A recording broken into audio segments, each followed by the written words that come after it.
So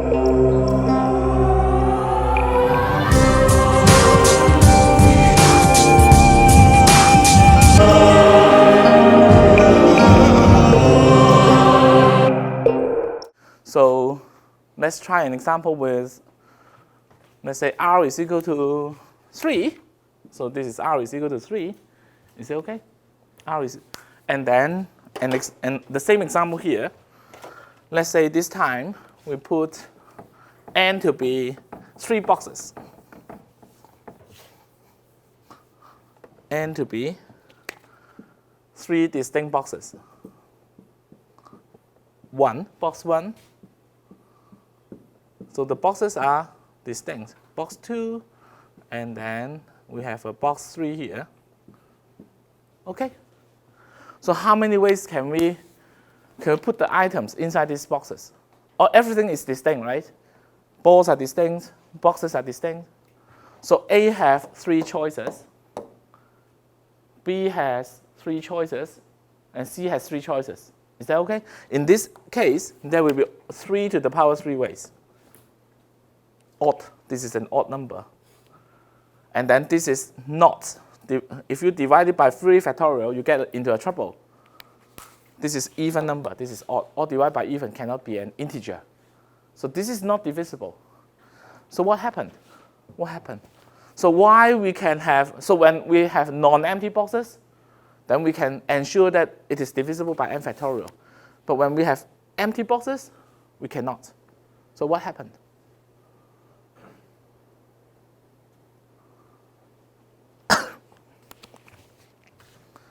So what happened? Okay. So for instance, let's make it into 4 balls. So A, B, C, D.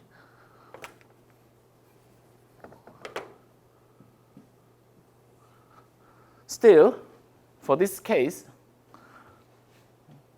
3 to the power 4 is not, when you try to divide it by 4 factorial, it is, no, 3 to the power 4. When we try to divide it by 3 factorial, it is still not an integer. Okay? So what happened? Okay. Now, this is what is going on. When we restrict everything is non-empty, so for instance, we may have A, B together in one box, C together in one box, D together in one box, then there can be different ways to have such kind of partitioning. We may have AB put into 1, C put into 2, D put into 3. Is that correct? Or we may be having AB put into 1, C put into 3, and D put into 2. Or we may be having AB put into 2, C put into 1, D put into 3, AB put into 2, C into 3, D into 1. Or there are 2 more cases, which is, let me, just don't be lazy, okay.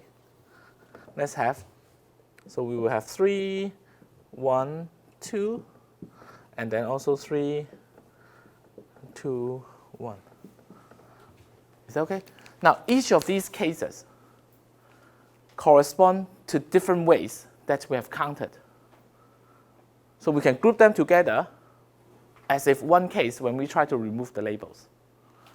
Now, what happens if we can have empty boxes? So when we can have empty boxes, let's say we have this case.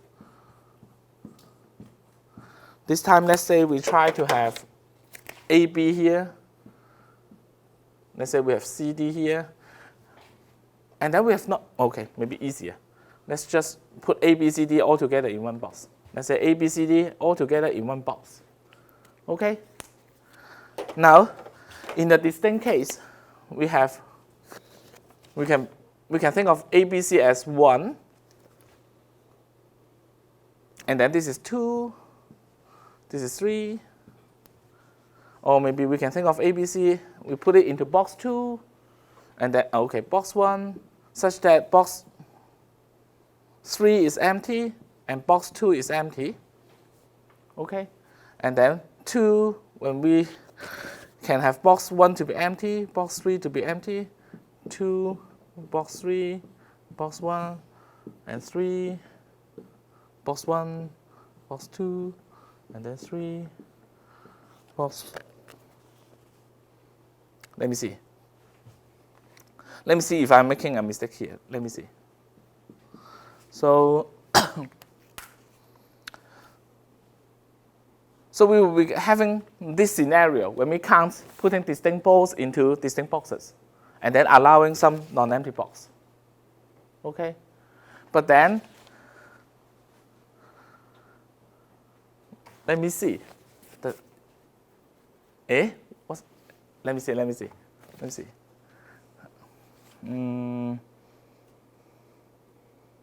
Stack here. A, B, C, D, 1, 2, 3.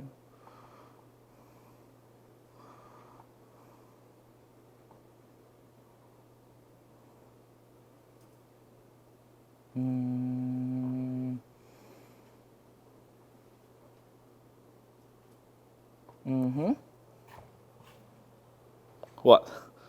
Hey, there is something wrong. Yeah, what's wrong?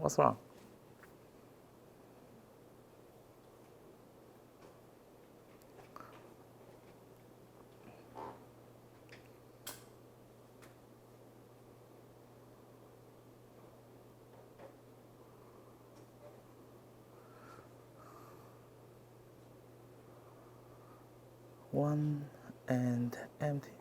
Yeah, I got stuck. Anyone can help? Yeah. Let me see. It's divisible by n factorial. So that what? Oh, okay. Yeah, I got the mistake. Yeah. So here, I'm saying this 1, 2, 3, right? What does it mean? It means that 1 has A, B, C, D, 2 is empty, and 3 is empty, right? Well, I'm saying 1, 3, 2. What I'm saying? I'm saying that 1 is having all the balls, 3 is empty, and 2 is empty, right? So I'm fooling myself. This case and this case are actually counted once, not twice, in the distribution of balls case, right? So in that case, this, if you count this, you cannot count this. But on this side, it's different. 1, 3, 2, and 1, 2, 3, they are different because it is representing C in box 2 or D in box 2. But here, empty, empty. So box 2 empty, box 3 empty is the same way as saying box 3 empty and box 2 empty. And they should be counted as one case. So actually, so in this case, just for this particular case, we should not be dividing by 6 factorial. By 3 factorial, we should just be dividing by 3. So in some case, you need to divide it by 6. In some case, you need to divide it by 3. Or maybe in some strange case, you need to divide it by another number. That makes it a different thing. So we cannot use the so-called rule of division because each group, you do not have exactly the same number of items there. So that's why it fails. Okay?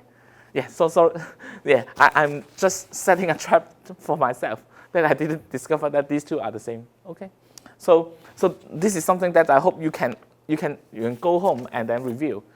Okay. Okay. Now we still have some time. That's great. Okay. So we will talk about these non-distinct objects into non-distinct boxes.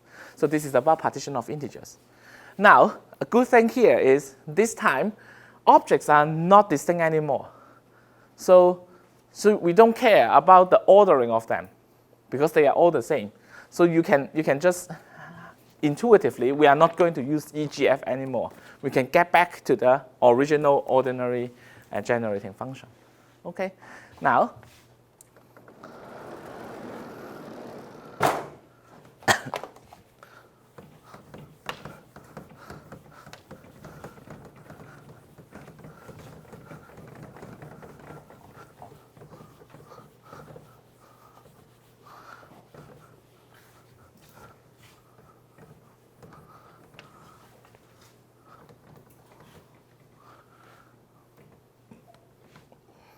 so here,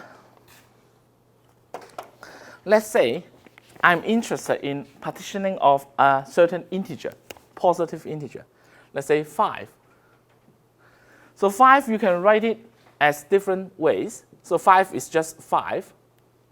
Or maybe it is equal to what?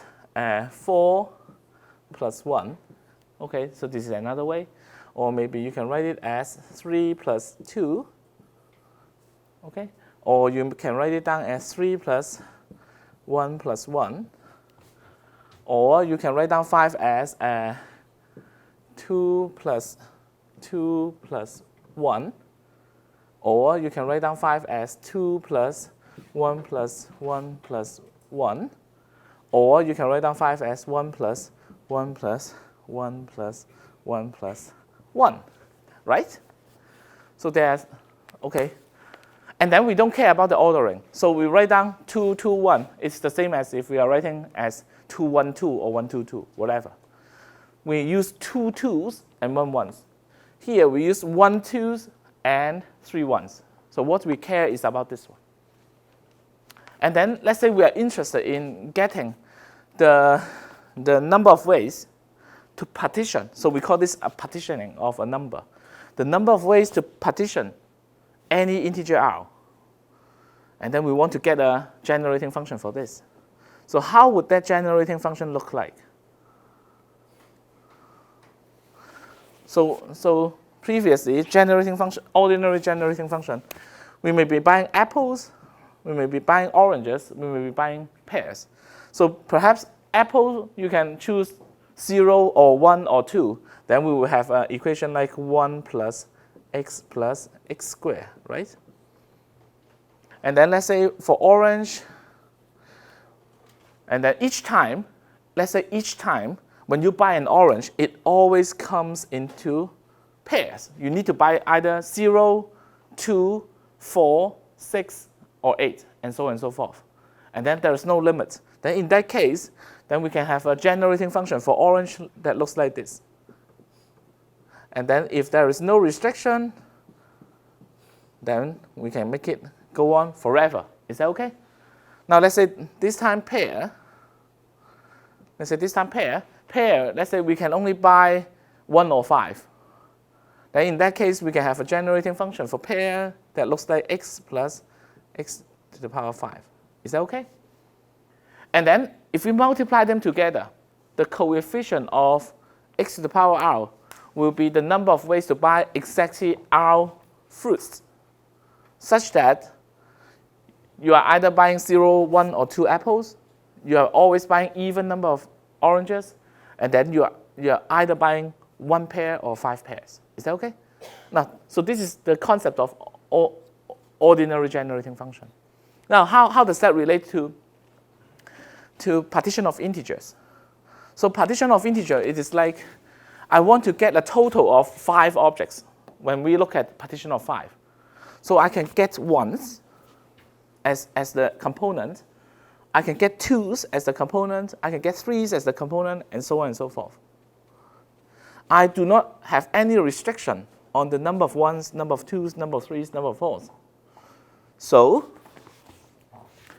we can actually have the EGF, no, sorry, not EGF, OGF, ordinary generating function. So the ordinary generating function for partition of integer r, for partition of integers, to be equal to, I hope you will see the connection between the apple-orange pair example, will be equal to 1 plus x squared plus x cubed plus x4 plus ... And then I multiply this with 1 plus x squared plus x4 plus x6 plus x8 plus ... And then I multiply this with this one maybe 1 plus x cubed plus x6 plus x9 plus x12 plus ...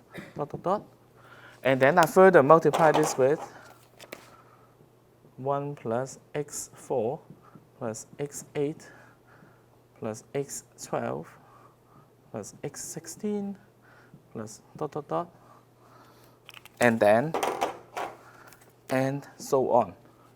Does that make sense? This is like if I'm choosing a term x3 here, I'm implying that I'm choosing 3 ones. If I'm choosing a term x4 here in this green part, I'm choosing 2 2s. And then if I'm choosing x9 here, I'm choosing 3 3s, and so on and so forth. So if I want to get the coefficient of x to the power 5, then this will correspond to the number of ways to partition the number 5. Does that make sense? So 5. So what is corresponding to the first case, 5?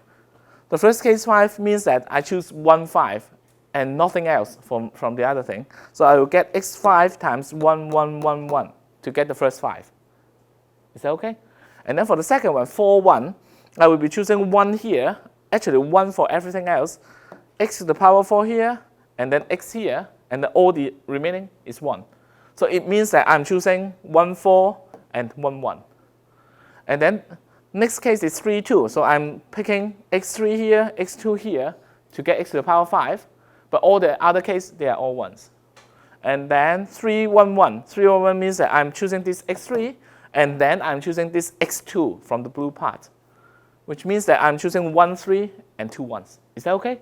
So this will correspond to the generation of all different ways. Okay, the coefficient of x to the power r corresponds to all different ways to get r by summing by integer partitioning. Is that okay? Good. So that's the major concept.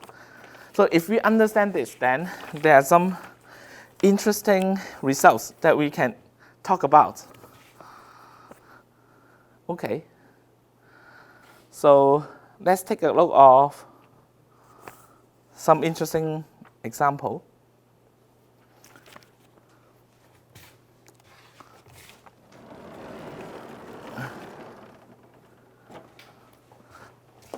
Okay.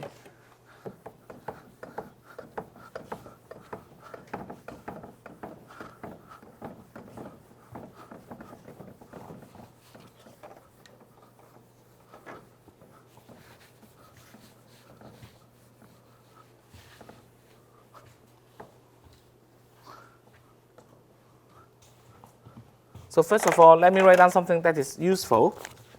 This is just a reminder. Okay.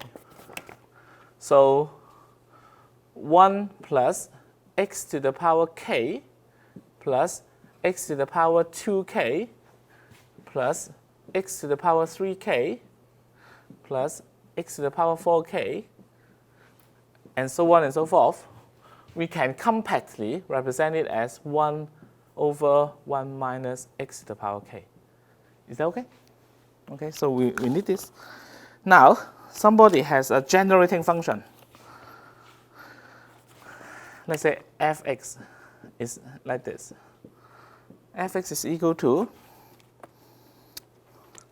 1 over 1 minus x times 1 over 1 minus x squared. And then, from the integer partitioning point of view, what is the coefficient of xr? What does coefficient of xr mean? What does it mean? So from this is the function. Then my question is, so what does the coefficient of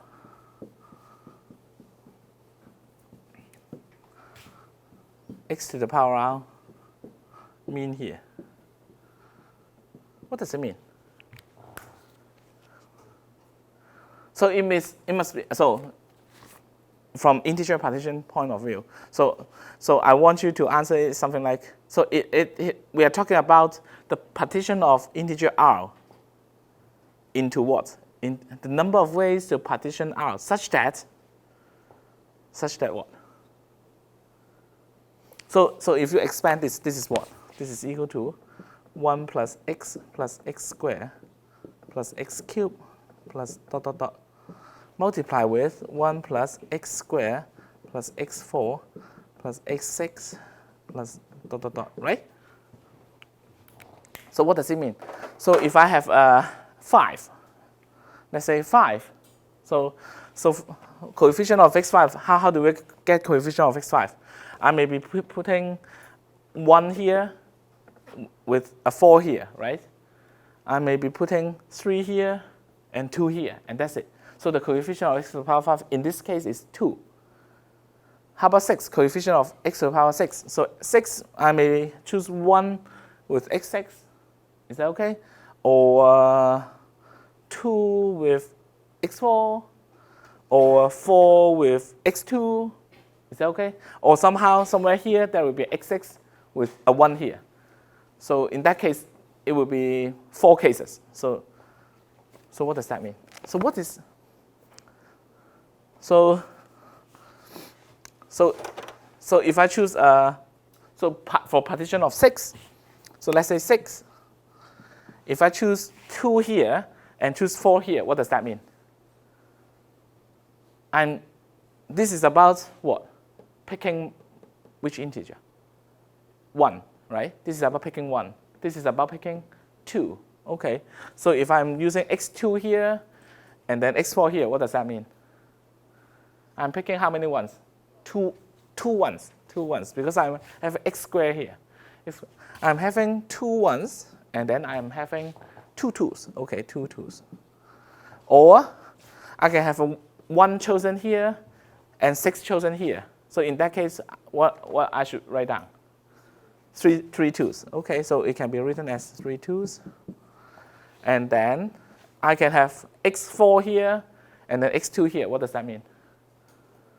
4 1 1 2. Okay, so I can write down as 1 1 1 1 plus 2. And then finally, there is one more case. x6 here and then 1 here, right? So it is 1 plus 1 plus 1 plus 1 plus 1 plus 1. Yeah, that's it. So this is not about all the partition of 6, but we are focusing on some special partition of 6. So these partition of 6 will be those that uses only 1 and 2. Is that okay? Good. Now, when we are familiar with this one, then this is going to be an interesting result. Okay.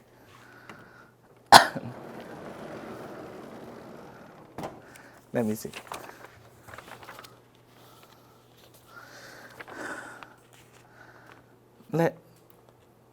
Okay, let me see.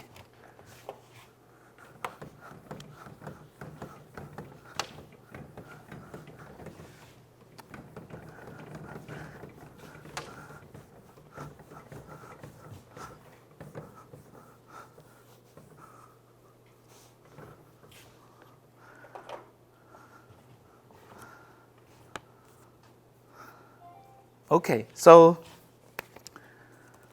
first of all, I'm going to write down 1 plus x. Okay, but we know that 1 plus x, you can write it down as 1 minus x squared divided by 1 minus x. Am I correct? Okay.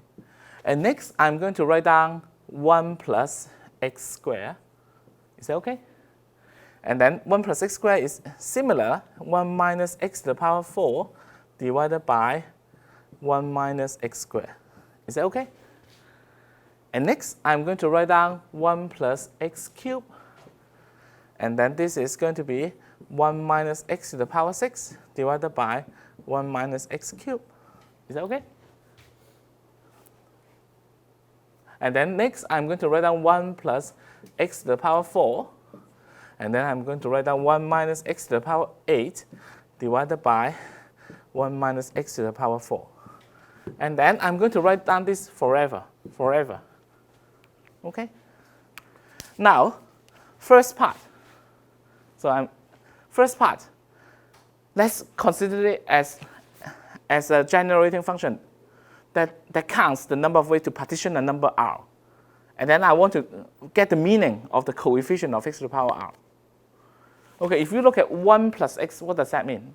It is about picking which integer? Integer 1, right? How many ways I can pick integer 1? Either I don't pick it or pick it exactly once. I cannot choose 2 ones or 3 ones. This is how many, I'm going to pick 2, either 0 times or 1 time, 3s, 4s, and so forth. So the first one, so from the first one, the coefficient of XR is equal to, let me write down, it is equal to the number of ways to partition R into what? Into distinct integers. Because each integer, you can choose it at most once. Is that okay? Does that make sense? Okay. How about this one? This one is not meaningful yet. We don't see it quickly. But what will happen? Okay, so if you look at it, the bottom part, you will have 1 minus x, 1 minus x squared, 1 minus x cubed, 1 minus x4, 1 minus x5, and so on and so forth, right? And on the top part, you have all the even numbers. 1 minus x squared, 1 minus x4, 1 minus x6, 1 minus x8. So we can cancel this one with this one, this one with this one further away, this one further away. Is that okay? And then what do we have? We will have 1 divided by 1 minus x, 1 minus x cubed, 1 minus x5, 1 minus x7, and so on and so forth. Is that okay? Is that okay? Now, 1 over 1 minus x, if you still recall, this is going to be 1 plus x squared plus x cubed. So we can pick any number of ones. If you look at this as another generating function, then, so the number of ways to partition R that may use any number of 1. You can use any number of 1s. And then 1 over 1 minus x cubed means what? I can pick 3s. Is that okay? Any number of 3s. Is that okay? Does that make sense? 1 over 1 minus x5, any number of 5s, any number of 7s, and so on and so forth. Is that okay? So in one sentence, this is the number of ways to partition R, which is equal to the number of ways to partition R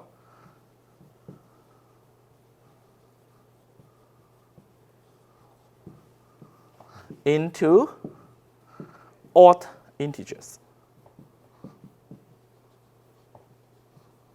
Wow. So these two things seems totally unrelated. One is you want to count the number of ways to partition a number into distinct numbers. You can have odd numbers, even numbers, whatever, but they can only appear once. The other is to partition a number such that each term is an odd integer. Okay, let's take a look. Okay, well, let's double check. Okay, because these two generating functions turns out to be equal. The coefficients must be equal. So these two number of ways has to be equal. So let's use this one. Okay.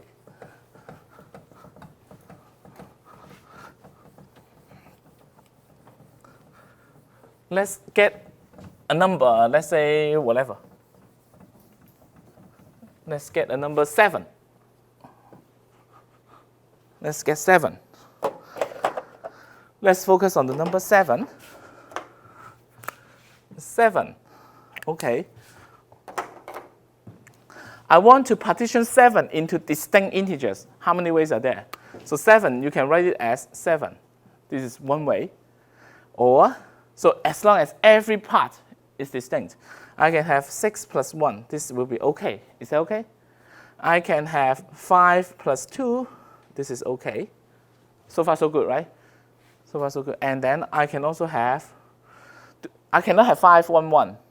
Yeah, 5, 1, 1. You have used once, twice. So no 5, 1, 1. So we go to 4 now. 4 plus 3.